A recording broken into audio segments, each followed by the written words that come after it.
శ్రీగురుభ్యో నమః. హరి ఓం. శ్రీ మహాగణాధిపతే నమః. శుక్లాంబరధరం విష్ణుం శశివర్ణం చతుర్భుజం ప్రసన్నవదనం ధ్యాయేత్ సర్వవిఘ్నోపశాంతయే. మనం ప్రస్తుతం రామాయణం, శ్రీ వాల్మీకి రామాయణం, వాల్మీకి విరచిత ఆనంద రామాయణం, అదేవిధంగా వాల్మీకి విరచిత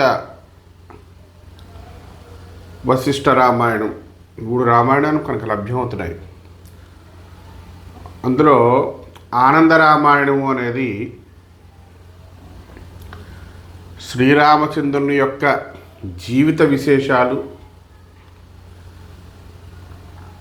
తదుపరి మనకు తెలియని వాల్మీకి రామాయణంలో లేనటువంటి విశేషాలు,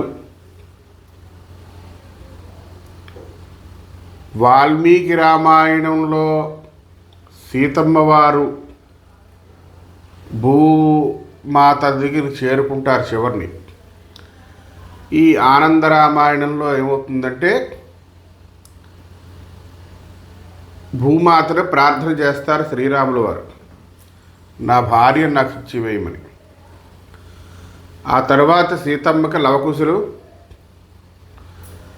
ఆ లవకుశుల జననానికి తర్వాత లవకుశులకు మళ్ళీ పిల్లలు పుట్టడం, శ్రీరామచంద్రుల వారు రాజ్యపాలన చేయడం ఇత్యాది విశేషాలన్నీ కూడా ఈ ఆనంద రామాయణంలో ఉంటాయి. కాబట్టి మనకు కొన్ని తెలియని విషయాలు కూడా తెలిసేటువంటి అవకాశం ఉంది. వాల్మీకి రామాయణంలో లేని విషయాలు, ఇప్పటివరకు లేని విషయాలన్నీ కూడా ఆనంద రామాయణంలో ఉన్నాయి. ఈ ఆనంద రామాయణం మొదటి భాగంలో 6 కాండల గురించి చెప్పుకుంటాం. సారకాండ ఒకటోది, రెండవది యాత్రాకాండ, మూడవది యాగకాండ, నాలుగవది విలాసకాండ, ఐదవది జన్మకాండ, ఆరవది వివాహకాండ. వీటి గురించి చెప్పుకుందాం. సారకాండలోని మొట్టమొదటి సర్గ, 1వ సర్గ. శ్రీ వాల్మీకిరువాచ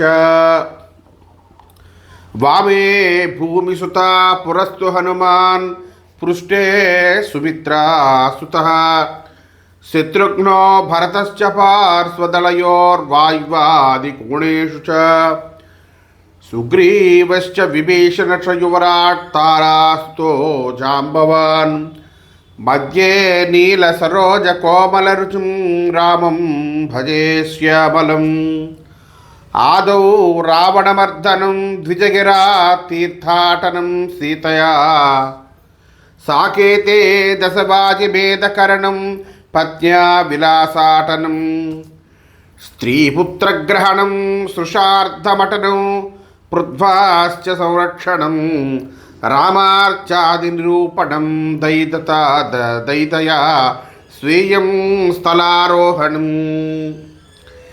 ఏకదా పార్వతీదేవి శంకరం ప్రాహర్షిత కైలాసవాసినం నత్వా రామభక్త్యైకతర్పర. పార్వత్యువాచ పరమకారుణ్యమూర్తి అయిన పార్వత్యువాచ శంభోత్వయా పురాణాని కథితాని మమాంతికే రఘునాథస్య చరితం జన్మ కర్మ సమన్వితం. పరమకారుణ్యమూర్తి అయిన శ్రీ వాల్మీకి మహర్షి జనులను అనుగ్రహించుటకు శ్రీమద్ ఆనంద రామాయణము అను మహాకావ్యాన్ని చెప్పదలచి ముందుగా శ్రీ సీతారాముల వారిని ప్రార్థించుచున్నారు. ఏమని? ఎడమవైపున సీతాదేవియు, ముందు వైపున హనుమంతుడు, వెనుక వైపున లక్ష్మణుడు, ఇరువైపులా భరత శత్రుఘ్నులు, వాయువ్యం మొదలగు మూలలో సుగ్రీవుడు, భీషణుడు, యువరాజు అంగదుడు, జాంబవంతులను కలిగి మధ్యన నల్ల కలువ వంటి కోమల కాంతితో శ్యామల వర్ణము కలిగినటువంటి శ్రీరామచంద్రుని భజించుచున్నాను అని ప్రార్థించిన విధప ఆదికవి శ్రీ వాల్మీకి మహర్షి గారు శ్రీమద్ ఆనందరామాయణమందలి విషయాలను వివరించుచున్నారు. మొదటికు సారకాండలో రావణ సంహారము మొదలగు విషయాలు, రెండవది యాత్రాకాండంలో బ్రాహ్మణ వర్యుని మాటలు అనుసరించి సీతతో చేసిన తీర్థయాత్రాది విషయములను, మూడవది యాగకాండంలో అయోధ్యలో దశాశ్వమేధ యాగము మొదలగు విషయములను, నాలుగవది విలాసకాండమున సీతతో వినోదయాత్రలను, ఐదవది జన్మకాండములో స్త్రీ పుత్ర గ్రహణాధికామును, ఆరవది వివాహకాండములో కోడండ్ర కొరకు తిరుగుబాటుయును, ఏడవది రాజ్యకాండమున రాజ్య సంరక్షణాది విషయములను, ఎనిమిదవ మనోహర కాండములో శ్రీరామ అర్చనాది విషయములు, తొమ్మిదవదగు పూర్ణకాండమున సీతాదేవితో వైకుంఠధామమునకు వెళ్ళిట్టు చెప్పబడింది అని ఇట్లు శ్రీ పార్వతీ పరమేశ్వరుల సంవాద రూపమున ఉన్న కథ ప్రారంభించబడుతున్నది. ఒకానొక రోజు శ్రీరామభక్తి పరాయణి అయిన పార్వతీదేవి కైలాసాధిపతికు శ్రీ పరమేశ్వరునితో, ఓ పరమేశ్వర, ఇప్పటి వరకు మీరు నాకు ఎన్నో పురాణాలు చెప్పి ఉన్నారు. అయినను నాకు ఎంతో ఆనందం కలుగజేయు శ్రీరామచంద్రుని యొక్క ఆవిర్భావం మొదలు వారి దివ్య చరిత్రను చెప్పవలసిందిగా కోరుచున్నాను అన్నగా పరమేశ్వరులు ఇలా చెప్తున్నారు. కథయస్వాధునా దేవా మమ ప్రీతి వివర్ధనం ఆనందదాయకం కర్మ రఘువీరేణ యత్కృతం. శ్రీ శివ ఉవాచ సమ్యక్ పృష్టం త్వయా కాంతే రామచంద్ర కథానకం కథయామి సవిస్తారం మహామంగళకారకారం కారకరం. ఆదినారాయణాద్ బ్రహ్మ భూన్మరీచిర్విదేశుతః మరీచే కశ్యప పుత్రస్తత్సుతః సూర్య ఉచ్యతే. సూర్యపుత్రస్త్రాద్ధదేవో మనుర్వైవసత్వస్య వైవస్వదస్థితి సయేవ ప్రోచ్యతే తస్యేక్ష్వాహు పుత్ర ప్రతాపవాన్. ఇక్ష్వాకోస్తు వికుక్షుర్హి శశాదశ్చ సయేవ హి వికుక్షేస్తు కకుత్సస్య సయేవాత్ర పురంజయః. సయేవోక్త్రశ్చేంద్రవాహః కాకుస్తనృపతే సుతః అనేనాస్తస్య పుత్రో భూద్విస్వరంధిశ్చ తత్సుతః. చంద్రశ్చంద్రశ్చ పుత్రో భూజువనాస్త్వప్రతాపవాన్. శ్రావస్తో యువనాసస్య శ్రావస్తస్య సుతో మహాన్. శివుడు ఇలా చెప్తున్నారు. ఓ మనోహరిని, చక్కగా అడిగావు. మహామంగళప్రదమైన శ్రీరామచంద్రుని యొక్క కథను సవిస్తారంగా చెప్తాను విను. ఆదినారాయణమూర్తి నుండి బ్రహ్మ పుట్టారు. బ్రహ్మ కుమారుడు మరీచి మహర్షి, అతని కుమారుడు కశ్యపుడు, అతని కుమారుడు సూర్యుడు, సూర్యుని కుమారుడే యముడు, అతడే వైవస్వత మనువు, మనుపుత్రుడే ఇక్ష్వాకురాజు, ఇక్ష్వాకు కుమారుడే వికుక్షి, ఇతన్ని శశాదుడు అని కూడా అంటారు. ఇతని కుమారుడే పురంజయుడని కాకుత్స్థ మహారాజు, ఇతనికి ఇంద్రవాహుడని కూడా పేరు గలదు. వీరి కుమారుడు విశ్వరంధి అనేనుడు, అనేనుని పుత్రుడు చంద్రుడు, చంద్రుడి యొక్క కుమారుడు యువనాస్తుడు, ఇతని కుమారుడు శ్రావస్తుడు. బృహదాస్వైతి ఖ్యాతస్తస్మాజ్జజ్ఞే నృపోత్తమః కువలయాస్వోనుపతి దృఢాస్వా తత్సుతస్మృతః. హర్యశ్చ ఇతి తత్పుత్రో నికుంభస్తత్సుతస్మృతః. బర్హాణస్వో నికుంభశ్చ బర్హాణస్వ నృపోత్తమాత్. కృతాస్వోనుపతి ప్రోక్తః స్యేనజిత్తత్సుతస్మృతః. యువనాస్వ స్వేనజితో యువనాస్వ నృపోత్తమాత్. మాంధాత త్రసద్దర్శుర్హి స ఏవ కదితో భువి. పురుకుత్సస్య మాంధాతుః పురుకుత్సస్య వై పునః. తసద్దస్యుతిరితి ఖ్యాతో నరణ్యశ్చాపి తత్సుతః. అనరణస్య హర్మ్యాస్యో హర్యశ్చాశ్చరుణః చారుణఃసుతః. త్రిబంధనో రుణాజ్జాత స్త్రీబంధ నస్తో మహాన్. సత్యవ్రతస్థ ఏవాత్ర త్రిశంకురితి వై స్మృతః. సత్యవ్రతశ్చ పుత్రో భూద్ధరిశ్చంద్ర ప్రతాపవాన్.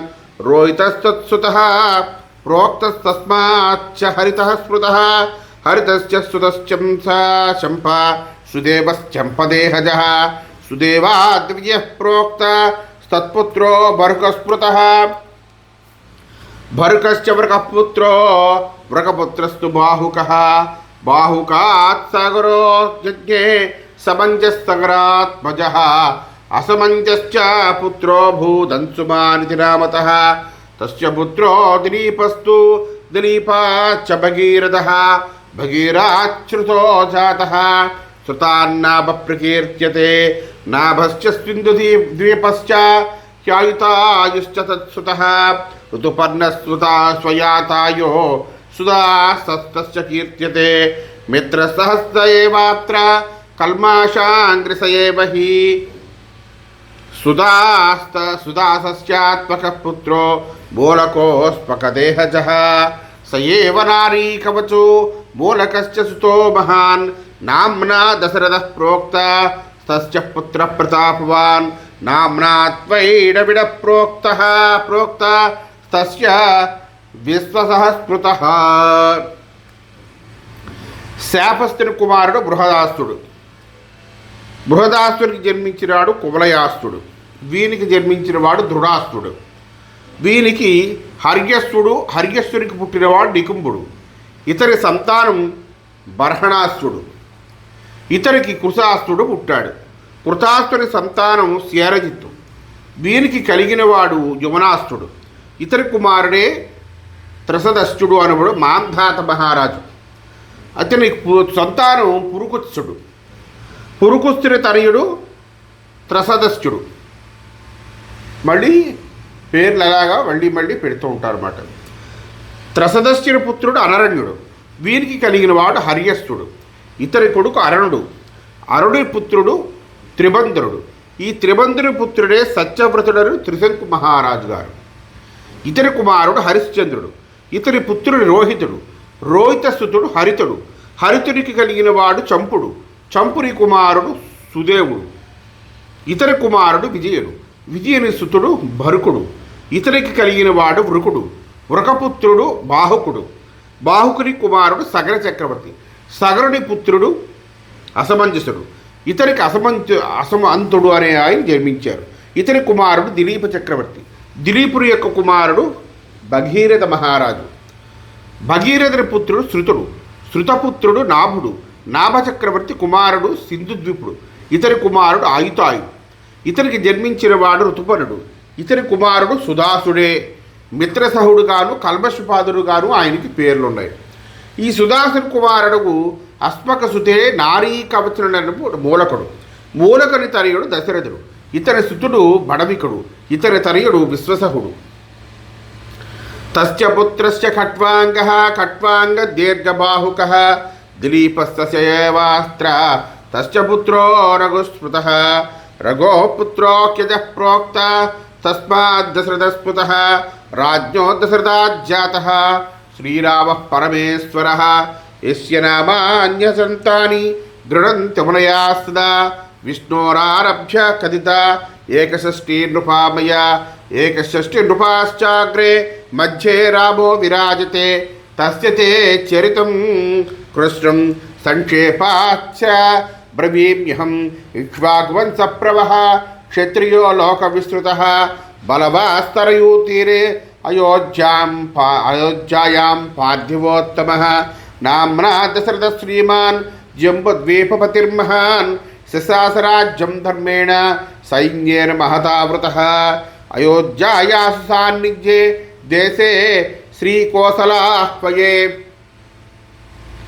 కోసలాయాం మహాపుణ్యః కోసలాబ్జో నృపో మహాన్ తస్యాసీద్దుహితారమ్య కౌసల్యా పతికాముక తస్యా దశరథేనైవ వివాహో నిశ్చితో ముదా లగ్నార్థం తం తమానేతుం దూతా దశరథం నృపం యూర్వినిశ్చయం కృత్వా వివాహాదివసస్య చ తదా దశరథశ్చాపి సాకేతే సరయూజలే నౌకాస్తో జలజాం క్రీడాం చక్రే వై మంత్రిబంధుభిః నిశాయాం సేనయా యుక్తః స్తుతో మాగధవంద్యుభిః రత్రదీప ప్రకాశైశ్చ నరుదుర్వారయోషితః. వివస్వహుని కలిగిన వాడు ఖట్వాంగ మహారాజు. ఇతనికి జన్మించిన వాడు దీర్ఘబాహువు. ఇతని కుమారుడు దిలీప మహారాజు. దిలీపుని పుత్రుడే రఘుమహారాజు. రఘుమహారాజు కుమారుడే అజమహారాజు. అజమహారాజు కుమారుడు దశరథ మహారాజు. ఈ దశరథ మహారాజు కుమారుడే మన శ్రీరామచంద్రుడు. ఎవరి నామము ముళ్ళు అనంతముగా భావించుచున్నారో అట్టి పరమేశ్వరుడే శ్రీరామచంద్రుడు. ఈ విధంగా శ్రీ మహావిష్ణువు మొదలు 61 మంది మహారాజుల చరిత్ర నా చేత క్లుప్తముగా చెప్పబడింది. అంతకు మునుపు కూడా 61 మహారాజులు కలరు. ఇట్లు మధ్యభాగమున శ్రీరామచంద్రుని మూర్తి విరాజిల్లాడు. ఆ మహానుభావుల చరిత్ర నీకు సంక్షేపంగా చెప్పుచున్నాను. దశరథ మహారాజు కుమారుడును, ఇక్ష్వాకు వంశమును ముఖ్యమైన వాడును, లోకప్రసిద్ధుడు, బలవంతుడు, రాజ్యశ్రేష్ఠుడు, సుక్షత్రియుడు అగు శ్రీరామచంద్రుడు సరయూ నదీ తీరమునున్న అయోధ్య పట్టణమును రాజధానిగా చేసుకుని గొప్ప సైన్యముతో జంబూద్వీపాన్నంతటినీ చక్కగా పరిపాలన చేశారు. అయోధ్యానగర సమీపున కోశల అను దేశమున కోశలానగరము నా పుణ్యాత్ముడు కోసలుడు మహారాజు కలడు. అతని వివాహమునకు వచ్చిన కౌసల్య అను అందమైన కూతురు కలదు. ఆమెను దశరథ మహారాజునికి ఇచ్చి వివాహము చేయుటకు నిశ్చయింపబడెను. వివాహమును నిశ్చయించి ముహూర్తమునకు దశరథ మహారాజును తీసుకురావడానికి వెళ్ళిరి. అప్పుడు దశరథ మహారాజు సరయూ నదిలో నావనెక్కి బంధువులతోడను మంత్రులతోడను జలక్రీడా మహోత్సవం జరుపుచుండెను. రాత్రిపూట పరిసే సైన్యం తోడురాగా వందిమాగధ బృందం పొగడుచుండగా వారనారీమణులు నాట్యము చేశారు. తస్మిన్ కాలే తులంకాయాం విధిం పప్రచ్చ రావణః తస్మాన్మే మరణం బ్రహ్మాన్ తత్వం మాం వక్తుమర్హసి తద్రావణశ్రుత్వా కథయామాస్తం విధిః కౌసల్యాయాం దశరథాద్రామ సాక్షాత్ జనార్దనః చతుర్థా పుత్రరూపేణ భూత్వా సా నిహనిష్యతి పంచమే హనిలగ్నశ్చ రాజ్ఞో దశరథస్య హి దివసో నిశ్చితో విప్రైః కౌసల్యాఖ్యేన రావణ తద్విదేర్వచనం శ్రుత్వా పుష్పకస్తో దశారణః అయోధ్యాం సత్వరం గత్వా రాక్షసైః పరివేష్టితః నౌకాస్తం తం హృదం దశరథం జిత్వా యుద్ధైః సుదారుణః బభంజనిజపాదేన తాం నౌకాం సరయూజలే తదా సర్వే మృతాస్తత్ర స్తరవ్యా నిర్మలే జలే దశరథసుమంత్రౌద్భౌ నౌకాఖండో పరిస్థితో శనైః ప్రవాహేణ గత్వా భాగీరథీం నదీం తతఃసముద్రమధ్యే హి జీవంతా ఈశ్వరేచ్ఛయా రావణః కోసలం గత్వా కృత్వా పరమసంగరం కోసలాఖ్యం నృపం జిత్వా కౌసల్యాం తాం జిహారసః తతః ప్రముదితో లంకాం యయావాకాస వర్త్మన దృష్ట్వా తిమింగళం మత్స్యం వసంతం లవణార్ణవే చిత్తే విచారయామాస దేవాస్తే మమ శత్రవః లంకాయాశ్చ హరిష్యంతి కౌసల్యాం గుప్త విగ్రహాః అతస్తి మింగిలా ఏమాం న్యాసభూతాం కరోమ్యహం ఇతి నిశ్చిత్య మనసి పేటికాయాం నిధాయతాం మత్స్యం సమర్ప్య హృష్టాత్మ యయూలంకాం దశాననః తిమింగిలోऽపి తాం న్యాథామాస్యే ధృత్వాబ్ధౌ వ్యతరత్సుఖం అగ్రే దృష్ట్వా రిపుం స్వీయం శేరయుద్ధార్థముజ్యతః. అదే సమయంలో లంకలో రావణుడు బ్రహ్మదేవునితో బ్రహ్మదేవా నాకు మరణమెట్లు సంభవించినో తెలుపుటకు మీరే తగినవారు అని ప్రశ్నించాడు. అప్పుడు బ్రహ్మదేవుడు దశరథ మహారాజు వలన కౌసల్యా గర్భమున 9 పుత్రులు జన్మిస్తారు. శ్రీరాముడను పేరు కలిగిన జనార్దనుడు నిన్ను చంపును. ఆ దశరథునికి కౌసల్యకును ఈ దినమున 5వ రోజున వివాహము జరిగినట్లుగా విప్రులు నిశ్చయం చేశారు అని బ్రహ్మగారు చెప్పారట. ఇట్టి బ్రహ్మవచనమును విన్న రావణుడు వెంటనే పుష్పక విమానం నెక్కి క్రూరులైన రాక్షసులతో వేగముగా అయోధ్యకు వెళ్ళి యుద్ధము చేసి దశరథుడిని జయించి తన కాలిచే ఆ నావను సరయూ నదిలో తొక్కివేశాడండి. ఆ పుణ్యజలములలో అందరూ మరణించారు.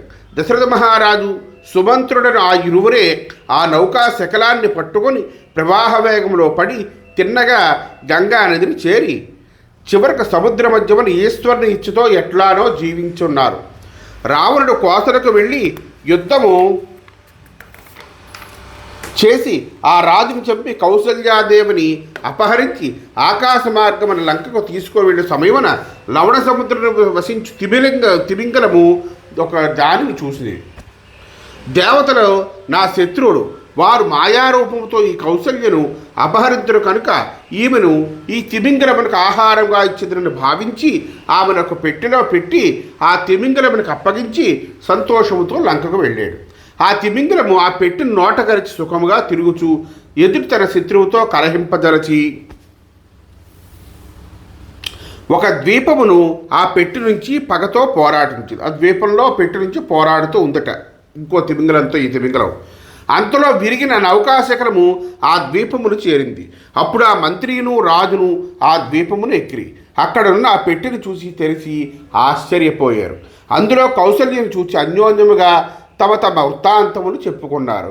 అప్పుడు ఆ దశరథ మహారాజు ముహూర్త సమయంలో గాంధర్వ విధిని అనుసరించి కౌసల్యను వివాహమాడాడు.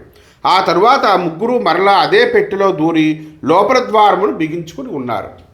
ఆ తిమింగలము తన శత్రువుని జయించి ఆ పెట్టెను తన నోట పెట్టుకుంది. లంకేందు రావణుడు మరలా బ్రహ్మదేవుని పిలిపించి, ఓయి విధి, నీ మాట నాచి అసత్యము గావించబడింది. దశరథుడు నీటిలో చంపబడ్డాడు, కౌసల్య నీటి యందు దాచబడే అని సభలో నవ్వుతూ పలికాడు. అందుకు బ్రహ్మదేవుడు ఉచ్చైస్త్రవంతో ఓం పుణ్యాహం అని శుభకర్మారంభ సూచకముగా మంగళవాక్యమును ఉచ్చరించాడు. దానిని విన్న రావణుడు ఆశ్చర్యముతో ఏమని చెప్పదమని అధిక్షేపించాడు. బ్రహ్మగారిని కూడా అధిక్షేపించాడు. అప్పుడు బ్రహ్మ దశరథ మహారాజుకు వివాహరకము నెరవేరింది కదా అని చెప్పాడు. వెంటనే రావణుడు విధిని ధిక్కరించదలచి దూతలను పంపి తిమింగలము నుండి ఆ పెట్టెను తెప్పించి బ్రహ్మగారి సన్నిధిలో పెట్టెను తెరవగా వారు కనిపించారు.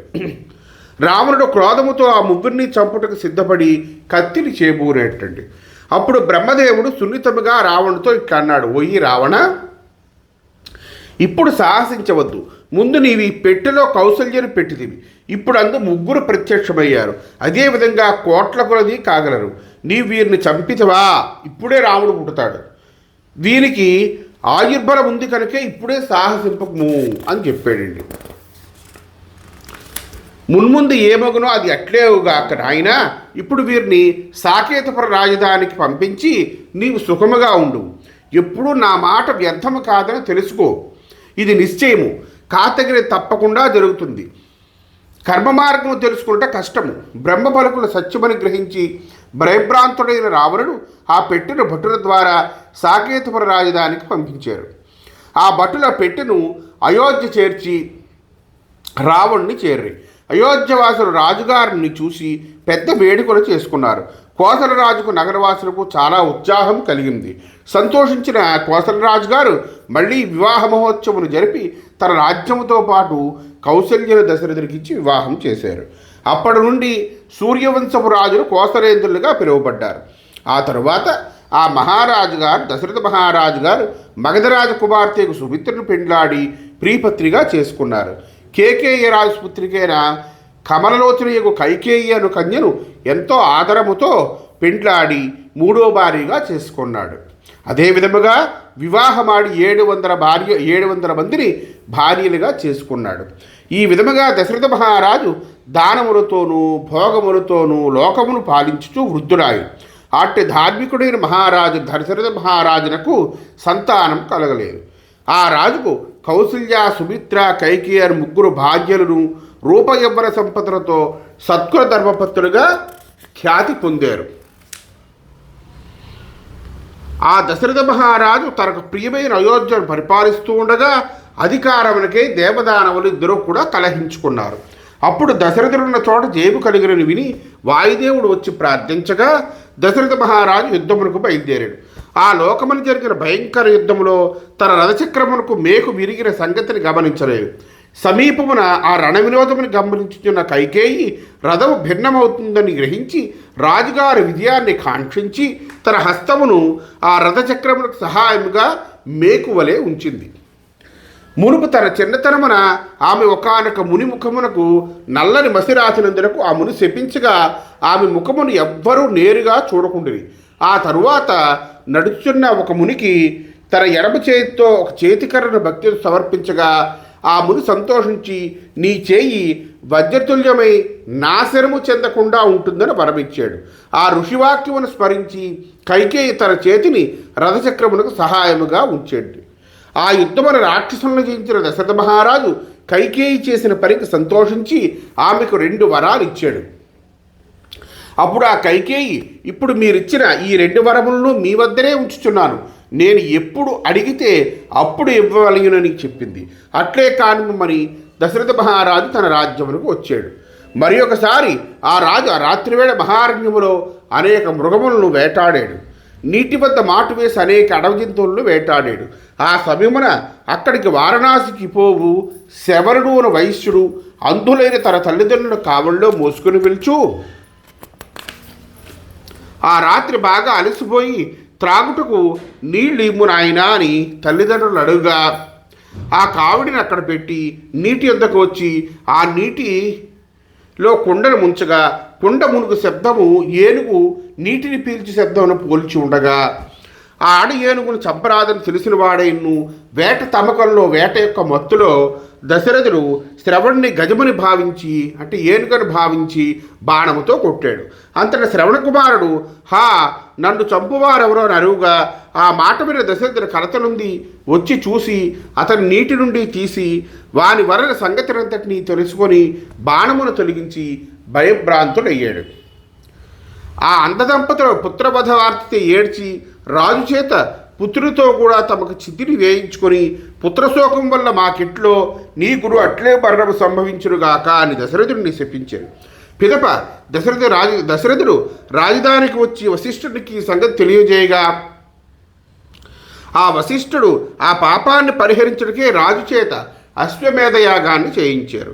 దశరథుడు ప్రసిద్ధుడుగా తన మిత్రుడైన రోమపాదునికి తన కుమార్తె అయిన శాంతను దత్తుగా ఇచ్చి ఉన్నాడు.